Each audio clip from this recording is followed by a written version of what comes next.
After winning his heat race, Skylar Dixon would once again win the pole toss-up award, and therefore would lead the field down to the green flag for the round of Georgia.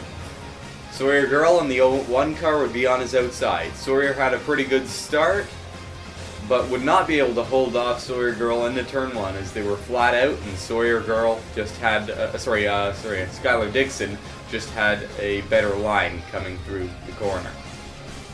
Coming down into turn 1, Scott Batista in the 91, who was very strong in the heat race, finishing second to Skylar Dixon, was able to make a run and got past him on lap 2, as the field is 2 and 3 wide for most of the pack.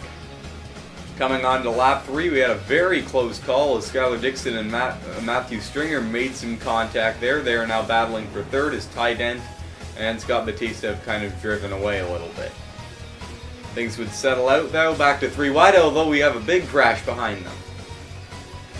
Coming down into turn 1, TJ Dent in the 18 would force it 4 wide. Matthew Nicholson kept his bumper in there. They made some contact, slid up into Damir Bejianoff and Dakota Honecker, and around they went. Carl Endumian, Terrence Day, William Nicholson, Pichu London, Richard Trelinsky, Ilya Bonarenko, and Jacob Young were also collected.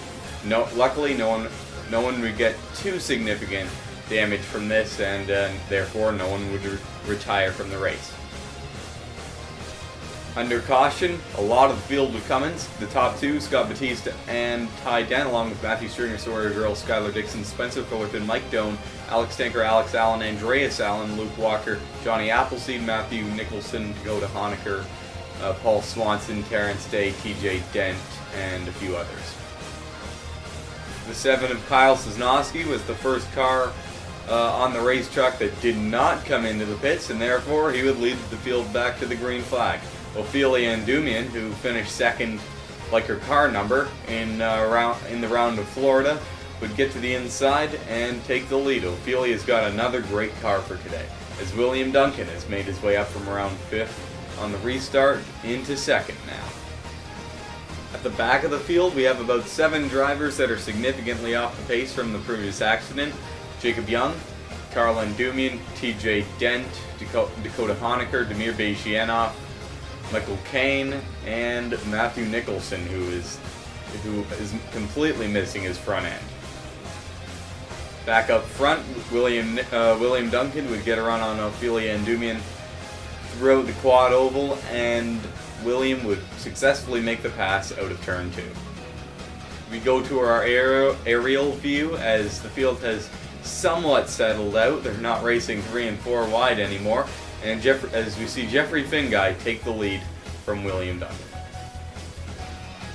Already, just a few laps after the restart, Jeffrey Finguy and the other leaders would catch up to the very slow Matthew Nicholson, who is holding up Luco Brovac and William Duncan right now.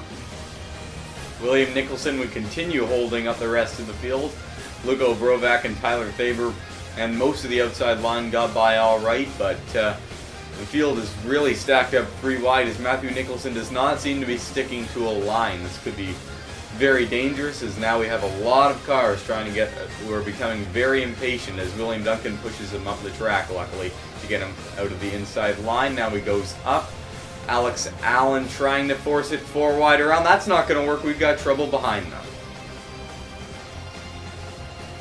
Alex Allen and Mike Doan were getting very impatient, stuck behind Matthew Nicholson, and because of that they crashed into the turn 2 wall. Spencer Fullerton, Scott Batista, and William Nicholson also got a piece, as we still have some of the slower traffic coming through.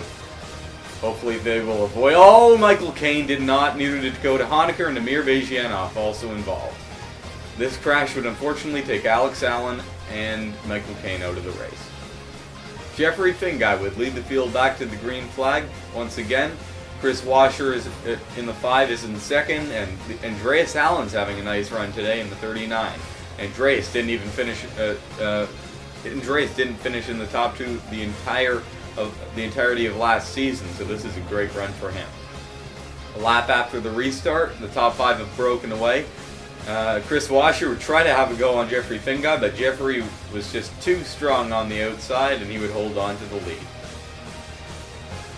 Terrence Day in the 55, who was running about midfield in that slightly damaged 55 car, would end up having to come into the pits to put another tire on it as he blew a tire coming into turn 3. Meanwhile, back up front, Chris Washer would have another go on Jeffrey Fingai, and he would get past with some drafting help from Luka Obrovac. Although the top few have relatively settled out, further back in the field, things are all but stagnant, as they are 3 wide for a couple of rows back there. Luka Obrovac has passed Chris Washer to get the lead. Luka Obrovac and Chris Washer were slower while side by side than they are when they are just racing single file, and because of that, Matthew Stringer would be able to get by Luka Obrovac on the same lap. Matthew Stringer has been kind of fluctuating today, but he was quite fast in his heat race, and obviously he's pretty quick in the feature today. Once again, it wouldn't be long before the leaders came up on the lap traffic. Dakota Honecker, Matthew Nicholson, and Damir Bejianov. They got by Dakota and William pretty easily, but Damir insisted on being on the inside line, and because of that, he would hold up the top 3. Matthew Stringer would eventually be able to get by on the outside, however. Look at Jeffrey Fingai using this opportunity to try and get a few positions. Not going to work, though, as he gets stuck right back behind Damir once again. As the midfield pack got up to Dakota Honecker, Ty Dent and Dakota Honecker would make some contact, putting Andreas Allen down into a car on the inside, and he would spin up the track right in front of Jacob Young. They would make some contact with the wall. Unfortunate for these two drivers, they were having some alright races. Especially Andreas Allen, who was looking to perhaps avenge his fallen teammate Alex Allen.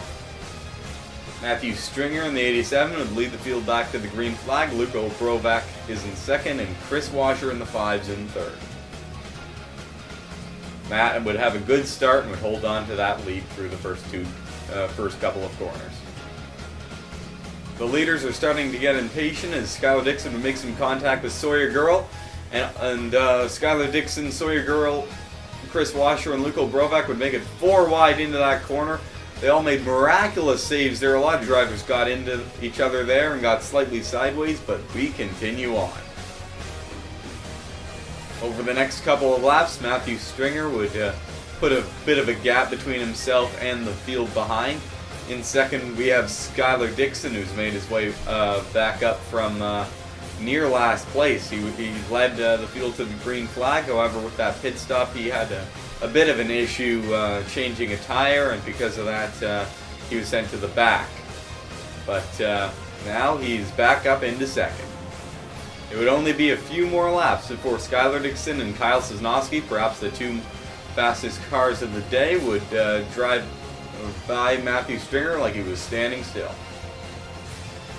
The next lap, Kyle Sosnowski would ditch Skylar Dixon to the outside line as they catch up to the first lap car of Jacob Young, who really slowed up Skylar Dixon.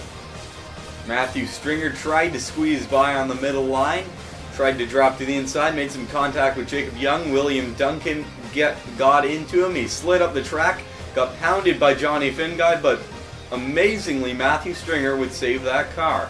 Johnny Fingai, however, would end up with a broken radiator and would have to retire from the event.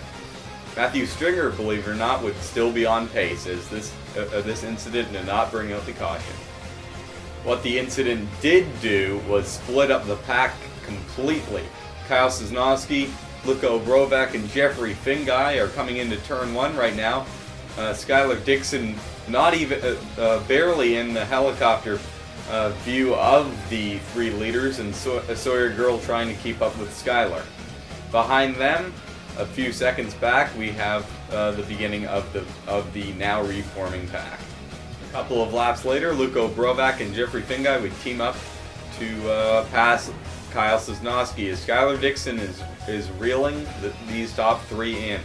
Just a testament to Skylar's car's performance today, as he is able to keep up with a pack of cars. Lap cars would once again be an issue, as Jeffrey Fingai was trying to get to the inside of Luka Obrovac, and they ended up splitting the lap cars. Kyle Sosnowski got slowed up there. He's got to be careful to get back up to the top two, or else he may lose his chances of winning this race. Despite their best efforts, Skylar Dixon would re-catch the pack, as now Kyle Sosnowski is trying to have it go on Luka Obrovac, as he has been doing for about 5 laps unsuccessfully. Kyle Sosnowski would finally be successful just 1 lap later, however, as he used Jacob Young, the lap car of Jacob Young, as a pick to get by and take the lead, as Skylar Dixon forces his way underneath both the lap car and Luka to take over second place. As they continue to battle their way through lap traffic, the top 4 would split themselves up into two-car groups, Skylar Dixon and Kyle Sosnowski battling for first, Luka Obrovac and Jeffrey Fingai battling for third. Skylar Dixon would take the lead from Kyle Sosnowski down the front stretch.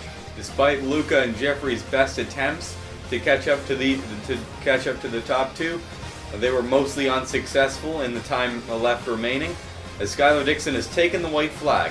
Skylar Dixon got that big gap on Kyle Sosnowski after overtaking some lap cars that Kyle had some trouble with, and before that, Kyle just couldn't get past Skylar, as Skylar Dixon confirmed that she has the dominant car of the day and that she is a championship threat by winning the round of Georgia. Kyle Sosnowski tried reeling in the 96 of Skylar Dixon in the final laps, caught up about a half a second, but it just was not enough. Jeffrey Fingai in the 20 finished 3rd. Luka Obrovac came across the line 4th. Alex Allen got 5th in the 19 car, the first car outside of those top 4 to finish. Sawyer Girl, our Heat 2 winner, finished in 6th place. Gerald Reddington in the 12 for CA Motorsports managed to finish 7th. I figured they were going to be fast this weekend, and Gerald just proved that.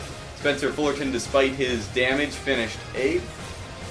Ophelia and Dumian in the 2 car finished 9th, and James O'Shea rounded up out the top 10.